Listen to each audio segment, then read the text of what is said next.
It's another Monday. It's another roll to roll. I'm Benj, I'm Chase. I'm Dave. and we're still in between our classes and races, doing some cleanup stuff, talking about a couple other things that are kind of important to your character. Today's a good hot button issue for all the players everywhere. No one seems to be able to agree on it. And we're going to talk about it and probably not agree. But you know what? We're not here to tell you how to play your game. We're here to inspire and educate and maybe answer questions in the comments, whatever you need. So here we go. We're going to talk about alignment.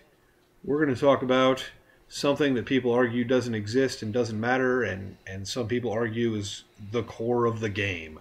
So, Chase, how do you feel about it? Hmm. Can I pull a Yoda on this one and just say do or do not? There is no try. That's Well, legit. That's legit. when it comes to alignment in D&D, you essentially have two options. Either have it and make it a thing, or don't. Just don't bring it up. Tell players not to worry about alignment. Tell them it doesn't exist. Because every time I've tried to do a middle ground is actually one, as Benj can tell you all about. If you try to do a middle ground, it's just a bad time for the players because they'll think it doesn't matter until all of a sudden it matters a lot. So, for my quick tip, yeah, that's what I'll have to say is you're going to have to pull the Yoda's DM and just do it or don't. Don't in between it. Go ahead, Dave. I will agree with Chase for the most part in that it doesn't matter unless your DM and your group make it matter. Even more so in 5e than in previous editions, it doesn't matter mechanically. In older editions, you had spells like Protect from Evil and Good, or things like that that actually would protect you from good and evil aligned characters and creatures. 5e changed it to where Protection from Evil and Good works against enemy types like Celestial, Infernal, those kind of things, demons, devils. It doesn't work against the alignment, but against the kind of creature. So it doesn't really matter unless you guys want to make it matter from a role-playing perspective, because mechanically in 5e, unlike in early editions, it doesn't do anything. It can add a lot of flavor if you're trying to play your character up to a certain alignment, but it's again one of those things that you've got to put it in the game for it to matter. And like Chase said, if you decide to use it, don't half-ass it, go all in, or don't use it at all. Alright, Benj? I'm gonna agree and also disagree because it's a good idea to either all or nothing it. I'm a big fan of all or nothing, just in general. Um, but I'm not gonna say it doesn't matter. It Dungeons and Dragons is unique in that it features an actual alignment system. There are no other tabletop role playing games that tell you to go ahead and pick a moral and ethical stance about the universe. And as such, I feel like that makes it a big deal. It's kind of like Shadowrun is unique in that it gives you the ability to take more actions in a turn in combat, so that if you don't do that, you get to do something and then you get to wait for up to three more goes of somebody else. So you can be the first guy to shoot, but then you can get shot four times by one person. So that's a big deal. Alignment in Dungeons and Dragons is a big deal because it's unique to that system. And it has changed. The outlook on alignment has changed over the last 40 years. And I went back, I could not find my hard copy of my second edition Player's Handbook. I looked all over the house, I checked storage, and whenever I was very upset, and Dave was kind enough to find a PDF for me online. So I actually have looked through alignment in preparation for this episode in second, third, fourth, and fifth editions just to compare it. So if you don't mind the history lesson, here we go. Second edition, the big thing was that your class had an alignment restriction. Depending on what class you were, you had to take a certain outlook. So paladins had to be lawful good. Rangers had to be some kind of good, whether it was lawful good, neutral good, or chaotic good. and bards had to be some kind of neutral. Neutral good, true neutral, neutral evil, lawful neutral, or chaotic neutral. Some kind of neutral in there. And clerics, or I guess they called them priests in 2nd edition, had to have some alignment that jived with their deity, which makes the most sense of all. You've got to kind of be in agreement with what your god thinks if your god's going to give you powers and let you level up. 3rd edition, they reduced a lot of the restrictions, so a paladin just had to be lawful. Monks had to be lawful. Barbarians had to be chaotic. Rogues couldn't be lawful, but they could be neutral or chaotic. Beyond that, I don't think there was too much in there. 4th edition, they actually cut out 4 of the alignments. Your choices were lawful good, good, evil, chaotic evil, or unaligned, which is some kind of neutral or I'm not really paying attention. And in 5th edition, they brought back all the alignments. We've got 9 alignments again. Actually 10 if you count unaligned for monsters that don't have enough intelligence to take a moral stance, that are just feed and breed kind of creatures. And they radically reduced the descriptions of the alignments. 2nd, 3rd, and 4th edition all had at least a paragraph. 4th edition went into great detail about the alignments. It was like 3 paragraphs for each alignment. But beyond that, 5th edition, it's 1 sentence. So I went through and actually took some excerpts for lawful good, because it's usually the first one they list, and it's a lot. It's one of my personal favorites. In 2nd edition, lawful good characters believe that an orderly society with a well-organized government made everything better. Respecting laws brings the greatest benefit to the most people and causes the least harm, which makes sense. Order keeps everybody in line, and goodness is just generally being nice to everybody. My hard copy, I believe, was a little different, and it said that it was a lot stricter, super strict. If you were lawful good, you couldn't associate with people who were not lawful good. I don't know how you build a D&D party around that, but whatever.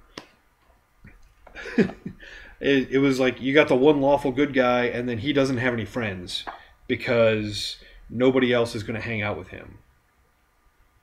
3rd edition, they had a little paragraph. I figured I would just read it because it's pretty short. A lawful good person acts as a good person is expected or required to act. They combine a commitment to oppose evil with the discipline to fight relentlessly. They tell the truth, keep their word, help those in need, and speak out against injustice. A lawful good character hates to see the guilty go unpunished.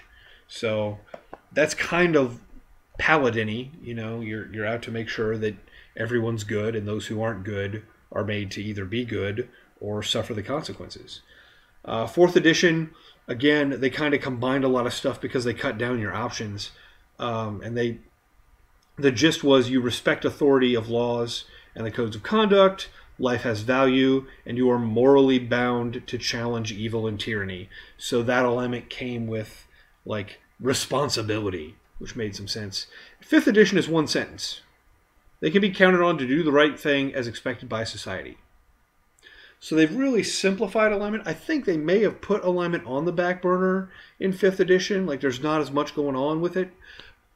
There's nothing going on with it mechanically. Like Dave said, detect evil is actually detecting fiends and evil fae and outsiders and undead. And undead, because they're not nice. The protection from evil is the same thing. It protects you against specific things. And there's no protection from law or chaos like there used to be in previous editions, which was also fun. If you believed in the rules, you can't come in this circle. That's just a thing. So that's fun. It was good for thieves' hideouts. That's true. That's true. You know what? They all had their uses. They've just been taken out in this edition. They've taken the game mechanics out of alignment. And here is where I'm going to argue. And again, I'm not telling you how to run your game. I'm not telling you how to play your game. I'm here to educate and inspire. So you do you, boo. but I see it as a guideline of how to play my character. If I'm running like the last character I played, who was a samurai, he was lawful neutral. He believed in laws and didn't really care about good or evil. He was just going to do what his boss told him to do because he was samurai, and that is pretty much their thing. And Chase and I got into it. We got into an argument because I kept saving another player character every time he got in trouble. And he said, "You're good." I said, "I'm not good. He's a member of my team, and I need him to not die. Like, that's important to me." And I kept saying, "Why do I keep helping this guy? Because he keeps getting in trouble." And I did. Not because I was good or I wanted to, but because that is what I did. That was the lawful part, not the good part. You keep your people safe. And then I started thinking about it, and I was like, maybe I'm more lawful evil because I've been manipulating all these people in my party to get what I want. Because I helped our wizard friend who was a noble, so he would come with me, and I could get the trade agreement thing set up because he could speak for his noble family. Not necessarily because I cared about him, but because I wanted to promote myself. And if you look in the 3rd edition descriptions, they actually describe the differences between law and chaos and good and evil. Good people look out for the welfare of the group. Evil people look out for number one. So, in that sense, I was kind of looking out for myself to make sure that I got what I needed. But at the end of the day, it was still, I was going to do what my boss told me to do. And if he told me to be a nice person, I would be a nice person. And if he told me to be a bad dude and mess some people up, then that's exactly what I was going to do. So, you take it for what it's worth. But again, I just suggest you use that as a guideline for how to play your character. If you're going to play up that you're good, go out there and do good things. If you're going to play up that you're evil, try to keep it on the down low with the evil because, the cops will come. I know this from experience. Dungeon masters do enjoy punishing you for being evil. How do you feel about that, Chase? Okay, all right, here we go. So I want to get this ball rolling on the DM side of things. So I know you guys hear a lot from our channels, us going on a little bit of tangents from campaigns we've done and using those as examples. So on a real quick side note, if you guys want to hear actual campaign diaries, put something in the comments, let me know. I'll see if I can spare the time to give you guys those. But otherwise, as for the actual alignments, today's a good time for it because my party is dealing with alignment choices as we speak. It's true. It's the very last game night we actually had. I think everyone's alignment is being called into question. In the very next game night, we'll see if there's an alignment shift. Matter of fact, I actually text Binge the morning after our last game session and said, "Hey, buddy, what's your current alignment?" And he texted me and I'd back already an moved alignment. it. I'd already moved it. And he had already moved it because he knew what I was going to ask him to do, which leads me into my thing about alignments. So yes, I'm going to do the whole Yoda do or do not. There is no try when it comes to alignments. But I'm also going to say that if you're the DM and you talk to your players and you ask them how they want to do alignments in 5e and you guys come to an agreement, players, I need you to understand something. Your DM puts a lot of work into a session before you start it. They do everything they can to make sure you have the best time possible. Most of them do. Good DMs do. And there's some give and take to that. So if a DM says what you just did is an evil act, but maybe not change it right then, but eventually change your character to evil, do not argue with your DM. They're not doing it to be a jerk. They're doing it because they're seeing it from the perspective of the God perspective. And, the thing about alignment is it shifts. So yeah, the DM said you're evil right now. You didn't like it because you don't think your character's evil? Okay, start proving to your DM you're good. Start doing good things. Your alignment is a tag. You can change that tag, but you have to do the things to change it. Most of the time, players are pretty good about it. They'll know, man, I'm being really chaotic right now. I should probably change my alignment to chaotic. And there's not too much work you have to do with it. But sometimes you just have that player who refuses to see what they're doing is evil. Like you'll have the lawful good paladin who keeps stealing from people, and he's like, I don't see the problem with that. I stole from an evil person. Uh, so all I want to say is, if you're going to do alignment, understand that the DM has the final call on what your alignment is.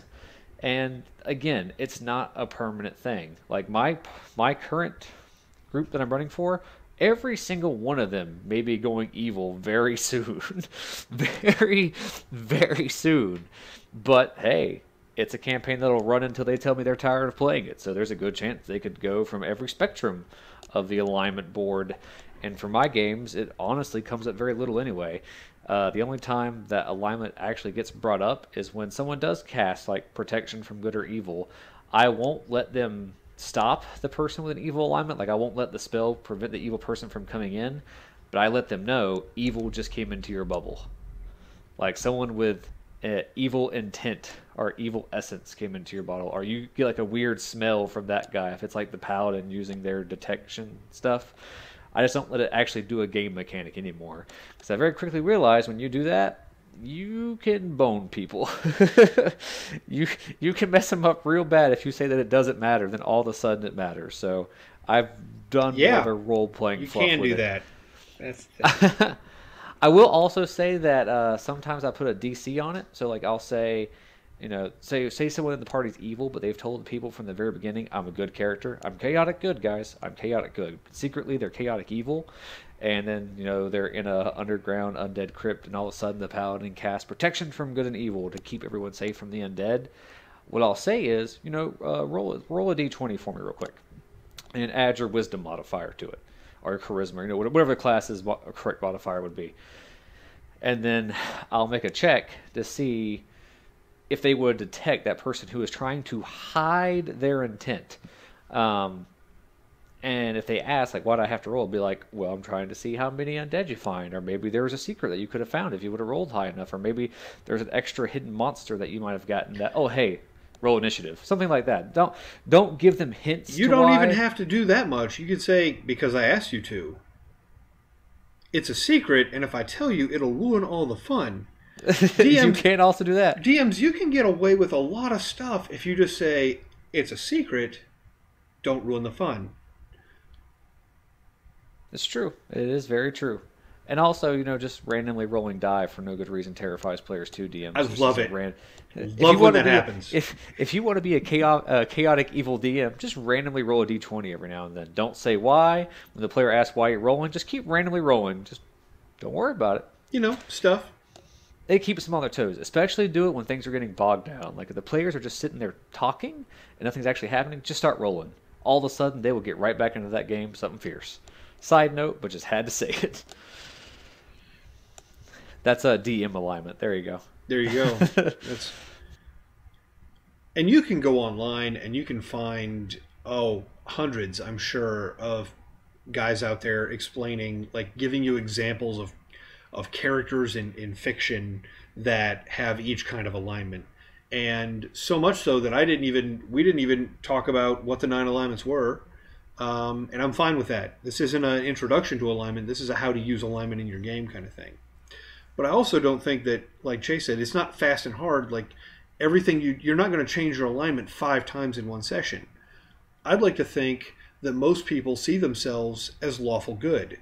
I'd like to think that. I would like to think that most people care about society and want to help out the little guy and everything else. Here's the thing. Those people drive. And when you turn on your car, your alignment changes immediately. Immediately. You start driving down that street and you start running, 4 or 5 miles an hour over the speed limit, you just went to neutral good, bro. You get on that freeway and you start cutting people off, you're chaotic neutral. And if you get to a construction zone and you're that jerk who doesn't get in line and runs right up to the front and then cuts in, you're chaotic evil, and I hope you get wrecked, and I hope you get a ticket. Anyone out there who's that guy who runs up the side because they can't be bothered to wait in line like the good Lord intended, you lose karma points. That Thank was you, a good Fallout. example. You Yeah, know, that was a good example. I've been Good working job. on it. I'm not gonna lie. Like I've been working that one out. I've been looking for different shifts. But when you get out of that car, you're probably lawful good again. You're probably just fine. So the moral of that story is never let the barbarian drive the wagon. It is actually. Is it And what? can I also say that since you brought up a little bit, I hate those things online where it's like this fictional character is lawful good, this fictional character is lawful evil, blah blah blah blah blah. I hate those. I just hate them so much. They shouldn't exist. I appreciate like one example, but Dave. Yeah. Well, not only that, with a lot of characters, it comes down to your interpretation of their actions, because some people would look at, I'm just throwing out there, Han Solo, and say that he's chaotic neutral because he always looks out for number one, but he doesn't. So, like, you could say his alignment shifts over the course of the movies, or you could say that this guy thinks he's this, and this guy thinks he's that, because this is how he acts, and you can justify alignments any way you want to if you really try. The thing of it is, you have to pick an alignment that you say you are or you say a character is and stick to it. Like, How do you pick your alignment, Dave? Let's do that. How do you pick your alignment? Your character creation, you're sitting down, you're writing up your guy, you got a name, you got some stats, you got a class, you got a background, then you fill out that line on the alignment. How do you do it? I do it by looking at the background I've picked, the backstory of the character, where they came from, where they are, where they're going. I do take the class into effect, because if I'm playing like a paladin, I'm probably not going to throw the word evil on my character sheet anywhere. And of course, if I'm playing like a rogue or a bard, I'm probably not going to throw lawful good up there either. And then I also look at, once I've actually started playing, I typically don't write an alignment down on the first night, because I haven't played the character yet and I don't know what he really is. I have an idea for him, but until I start interacting with the rest of the party, I don't really know how he's going to react to people talking and seeing and doing things. So I kind of wait for the first, maybe even the second one, to see how I act, how the character acts through me, like how I react to the NPCs in the world, any other characters, any other players, and then I kind of get a feel for, alright, I definitely played that like I'm chaotic neutral because I didn't really listen to anyone else, I didn't care what anyone else was saying, I just kind of looked out for myself, or, I really did look at the rest of the party and tried to help them and tried to help the little guy, so I'm neutral good. I didn't really care about society, I just wanted to do good things. Which, in my opinion, small sidebar, neutral good is the best good. Well, so Dave, I think just you and me had talked about this before, but running a campaign where for like the first 3 nights, the players just don't write down their alignment, and as you play, the DM gives it out by watching what you do. So like you can just play your for the first night you can just play your character. You don't have to worry about what your alignment is. Just play how you want to play that character, and then later exactly you just play them later whatever the comes DM naturally. Could go, hey man, with how you've been playing, I think you're chaotic good. Well, I've seen it where the DM does it, and I've also seen, in looking through different D&D blogs online, some ideas where the other players determine it. Everyone has like a little note card for each character, and they write little notes as they go through the first couple sessions of, Dave's character did this, and then, Benja's character did this, and Dave's character did this, and then they kind of like put those all out there at the start of like the third night, and they kind of go through and pick the alignment by committee based on how they saw you act. That sounds kind of cool too.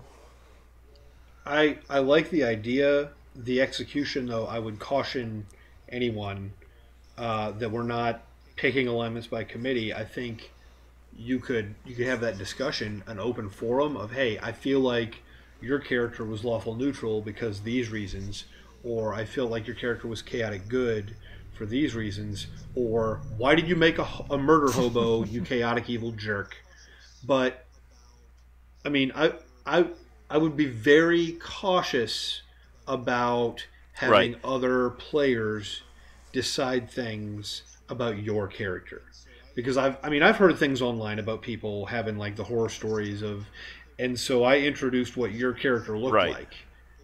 Now I've said things about your character, and maybe you didn't want a mustache, or maybe you're not wearing vertical stripes and suspenders.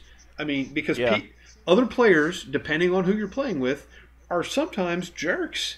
And sometimes, we like to razz each other, but I would never go so far as to like mess with the character of who you're playing and ruin your fun in a cooperative experience and a cooperative game setting. I would never do that to you because I don't want to ruin your. As soon as I ruin your fun, you're going to stop playing, Right. And it's really hard to play one-player D&D. And to reiterate, when I say by committee, I don't mean like you all put it to a vote. I would say everyone presents their arguments, but it's still up to the player to say the final decision. But then you get a different viewpoint on everyone else's perspective on how you're acting, and then you can kind of take that into account And along with how you see you acting, and kind of like right. And players love to talk about their own characters, and they love to talk about other people's characters. So you could even make it like a session 0 where you just say, okay, we're going to talk about Dave's character now, and you just have a discussion for 15, 20 minutes about what Dave did, and then, okay, now we're going to discuss Benj's character, and we talk for 15 or 20 minutes about what Benj did. And that can be fun too.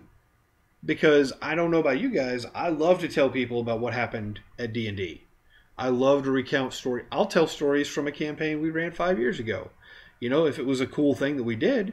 So we can go back and say, oh, wasn't it cool when Ben's character turned into a dinosaur and summoned some more dinosaurs and then put that guy in a blender? Or wasn't it cool when Benja's character put that really, really important... We're not talking about this one. NPC We're not that talking Chase about this spent one. 2 hours We're not on talking about it. into a paralysis Fired. and then threw him off a Fired. I boat quit. into the I'm ocean where... Goodbye, internet. Goodbye, internet. Goodbye, internet. I mean, no, that's a cool thing. The internet wants to know. I apologize for that every day, but it was still really cool. I'm putting It that on was the charts still with Biggie really Piggy. cool. one of those. Oh, Biggie Piggy, that's a story for another day. He was delicious. One other thing that about alignment that you can look at, and I think this was actually Chase. This is what you and I came up with or talked about a while ago. Is the alignment you on your character sheet isn't what you are; it's what you strive to be. When you write down chaotic neutral on your sheet, you're not saying I am chaotic neutral. You're saying this is what I want to be. I want to be chaotic good. Yeah, that was you and me then, Mitch. Yeah. I think you and I had that discussion. And then as you play, you see whether that comes through, and that's when your DM can say, hey, you say you're chaotic neutral, but you help everyone you see. You obviously don't care about yourself first. You're more chaotic good. Or, you're taking it too far to extreme. You're stepping on people, and that's not what chaotic neutral is about. You're chaotic evil. So yeah, the alignment on your sheet is what you're striving to be, not what you are. Well, and that's the great thing about using a pencil. Exactly. I create my characters, and I decide what alignment I'm going to try to play them as. And then as time goes on, I see how the world interacts with my character. For example, we're throwing examples around. This campaign where I'm playing a bard, I started off as chaotic good because I was looking out for adventure. I was a librarian. I got my noble buddy to fund a trip so we could go on adventure, and we're going to go see the world, and we're going to have a great time, and everything's great. And then we saw some things and did some things and participated in some things. And my character is no longer naive and stupid and living in a library. My character is outside stabbing guys and hucking guys off boats. And the world is a rough place. Seriously, Chase, I make light of it and I talk about how cool it was, but that was a really defining moment in my character's life. That's something that weighs on him.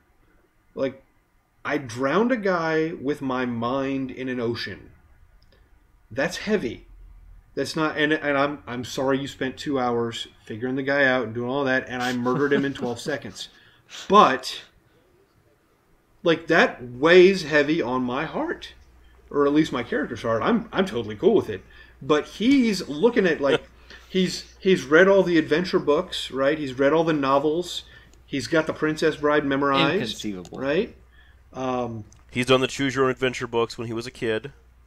He did all of them. He did all of them, and he got them all right, and also died every time. So, like, and he's finding out the world's not like that. It's not over romanticized like it is in the books. And so he's made that shift down to chaotic neutral. And depending on what happens in the next couple of sessions,